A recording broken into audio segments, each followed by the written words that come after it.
Are you a fan of popcorn? I'm not so sure about popcorn. It gets stuck in my teeth, but I do like the taste of it. Here's some crunchy popcorn facts to munch on. What's up, smarty people? It's KeysDAN, RadioWhat.com, DJLittleRock.com. This is what makes you smarter.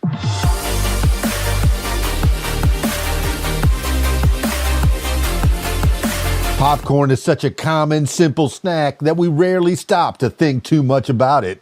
Unlike the sweet yellow corn we eat on the cob, popcorn comes from a variety of corn called Zea mays everta. This type of corn possesses a few unique traits that quite literally make it pop. Popcorn kernels have a hard outer shell and high levels of starch and moisture inside. As the insides heat up, they're forced through the exterior into the fluffy treat we know and love. Other types of corn can slightly burst open when heated. Even some grains, such as quinoa and sorghum, can pop, but none of them come close to the size, crunch, and timeless appeal of popcorn, which is probably why archaeological evidence suggests people have been popping it for more than 1,000 years. Here are a few more interesting facts about popcorn. Popcorn has two main shapes, mushroom and snowflake. At a quick glance, it may seem like all popcorn looks the same, but it actually pops into two distinct types, mushroom and snowflake.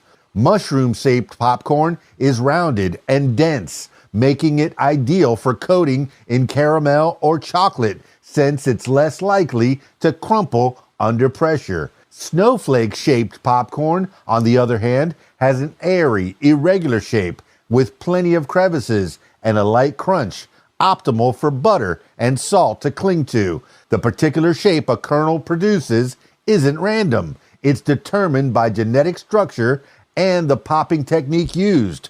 Popcorn makers often choose a shape depending on how their popcorn will be flavored or packaged. People used to eat it for breakfast.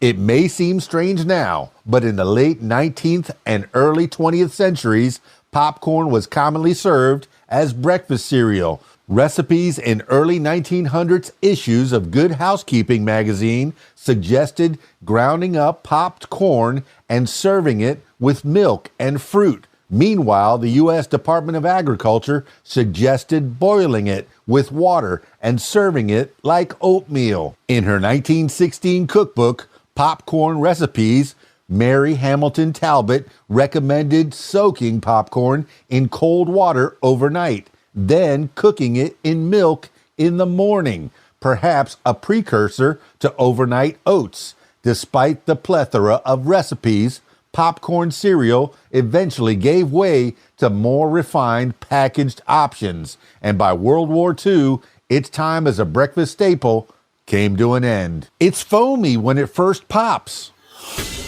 When popcorn first pops, it isn't crunchy. It's actually foamy. As the kernel heats up, the moisture inside turns to steam. Eventually, the pressure from the steam causes the outer hull to burst open. And as the starches inside quickly expand, the fluffy structure we know as popcorn is formed. In the instant after popping, though, the popped kernel is more like a gelatinous foam than a crisp snack. As it's exposed to the air, the foam almost immediately cools and hardens into the light, crunchy texture we know and love. The Great Depression led to movie popcorn. Popcorn and movies may be an inseparable duo now, but it wasn't always that way. In fact, when U.S. movie theaters first emerged in the early 1900s, they even outright banned the snack because employees didn't want to deal with the mess. By 1930, as silent films gave way to talkies, theater attendance soared. Popcorn vendors stationed themselves outside theaters, and since customers increasingly brought the snack in with them, theater owners began leasing lobby space to the vendors. Eventually, many theaters realized selling their own popcorn could be crucial for helping their business survive the Great Depression, and they never looked back. By the mid-1940s, more than half the popcorn consumed in the U.S. was eaten at the movies. Popcorn was involved in the invention of the microwave. During World War II, radar technology was instrumental in helping Allied forces achieve victory. After the war, U.S. Aerospace and Defense Company, Raytheon, continued its research into radar and the magnetrons used in it. While working on a radar system one day, engineer Percy Spencer noticed a candy bar in his pocket had melted. The next day, he brought in popcorn kernels and after placing them near the device, watched them pop. He continued experimenting with other snacks, including a messier egg, and confirmed that microwaves could indeed cook food. Raytheon patented the idea, and in 1947, the first microwave oven was released, as was Spencer's patent for a process to pop entire corn cobs whole, although that really never took off. Popcorn used to be called Pearl. By roughly the mid-1820s, popcorn was a beloved snack throughout the eastern United States, but it wasn't called popcorn at that time. It was first sold as Pearl or nonpareil, Nonpareil, the latter of which is now associated with the flat chocolate candy topped with sprinkles. Throughout the 1800s, the popularity of the snack spread. Henry David Thoreau even wrote of popped corn in 1842.